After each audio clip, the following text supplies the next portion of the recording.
Esther chapter 9. The massacre reversed. When the day arrived on which the order decreed by the king was to be carried out, the 13th day of the 12th month, Adar, on which the enemies of the Jews had expected to overpower them, the situation was reversed. The Jews overpowered those who hated them. The Jews mustered in their cities throughout the provinces of King Ahasuerus to attack those who sought to do them harm, and no one could withstand them, for fear of them fell upon all the peoples. Moreover, all the officials of the provinces, the satraps, governors, and royal procurators supported the Jews out of fear of Mordecai. For Mordecai was powerful in the royal palace, and the report was spreading through all the provinces that he was continually growing in power. The Jews struck down all their enemies with the sword, killing and destroying them. They did to those who hated them as they pleased. In the royal precinct of Susa, the Jews killed and destroyed 500 people. They also killed Parshandatha, Dalphon, Aspada, Poratha, Adaliah, Aridatha, Parmashta, Arisiah, Ariday, and Veizatha, the 10 sons of Haman, son of Hamdatha, the foe of the Jews. However, they did not engage in plundering. On the same day, when the number of those killed in the royal precinct of Susa was reported to the king, he said to Queen Esther, in the royal precinct of Susa, the Jews have killed and destroyed 500 people, as well as the 10 sons of Haman. What must they have done in the other royal provinces? You shall again be granted whatever you ask, and whatever you request shall be honored. So Esther said, If it pleases your majesty, let the Jews in Susa be permitted again tomorrow to act according to today's decree, and let the 10 sons of Haman be impaled on stakes.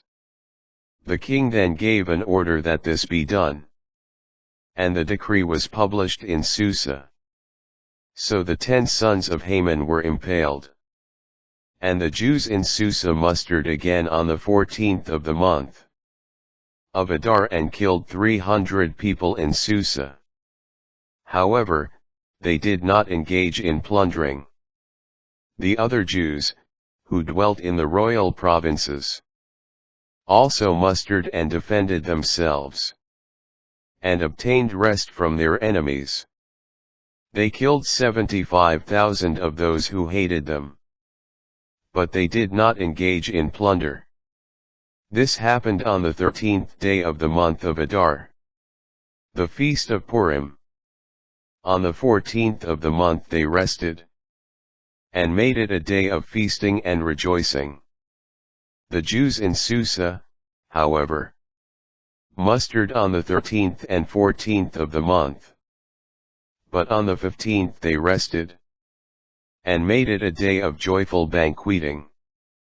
That is why the rural Jews, who dwell in villages, celebrate the 14th of the month of Adar as a day of joyful banqueting, a holiday on which they send food to one another. Mordecai recorded these events and sent letters to all the Jews, both near and far, in all the provinces of King Ahasuerus. He ordered them to celebrate every year both the 14th and the 15th of the month of Adar as the days on which the Jews obtained rest from their enemies, and as the month which was turned for them from sorrow into joy, from mourning into celebration. They were to observe these days with joyful banqueting, sending food to one another and gifts to the poor. The Jews adopted as a custom what they had begun doing, and what Mordecai had written to them. Epilogue, the rise of Mordecai. Summary of the story.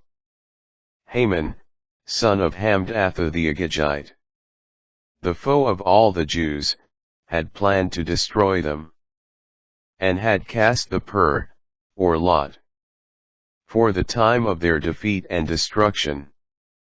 Yet, when the plot became known to the king ordered in writing that the wicked plan Haman had devised against the Jews should instead be turned against Haman, and that he and his sons should be impaled on stakes. And so these days have been named Purim after the word pur.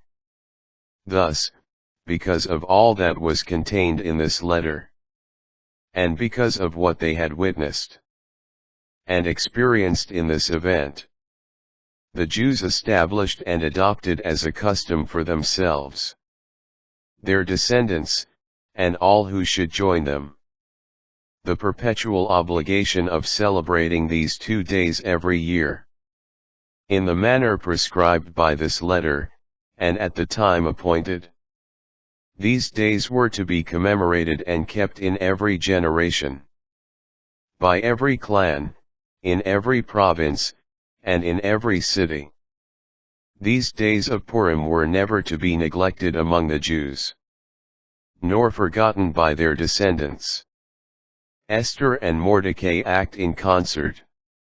Queen Esther, daughter of Abihail, and Mordecai the Jew, wrote to confirm with full authority this second letter about Purim.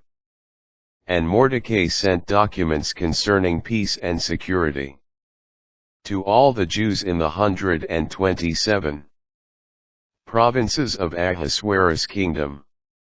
Thus were established, for their appointed time, these days of Purim which Mordecai the Jew and Queen Esther had designated for the Jews, just as they had previously enjoined upon themselves and upon their descendants the duty of fasting and supplication.